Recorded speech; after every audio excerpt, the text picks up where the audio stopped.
But before we do that and look at these written words, I think it's important for us to recognize that before they were written in the books, they existed as an oral tradition. Stories passed from one generation to the next to shape them, to identify them. They were oral traditions, stories shared around the campfire, because they were a nomadic people, dwelling in tents, moving from place to place across the land as they looked for pasture for their herds.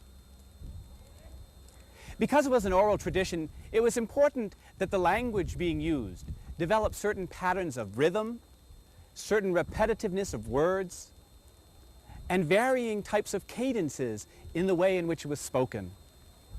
These are all tools that enable memory. For example, when we look at the book of Exodus, and we're reading about the Exodus event itself, when we hear of the flight from Egypt by the Israelites, the story continually comes back saying this particular phrase. Then Pharaoh and all his army, his chariots, their horses and charioteers.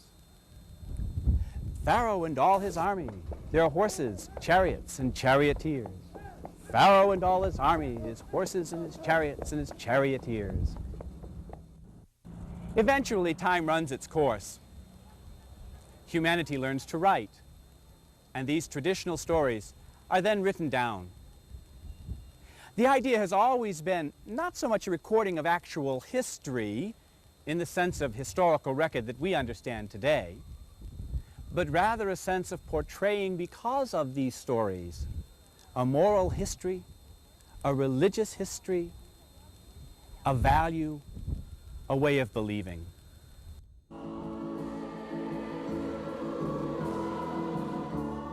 Because our ancestors have kept these stories in our faith family, passing them from generation to generation, eventually writing them down, today we have this treasure, and our treasure chest is the Bible. To be sure that we all share the same familiarity with this book, let's take a moment to look at it. It's comprised basically of two major books, commonly referred to as the Old Testament and the New Testament.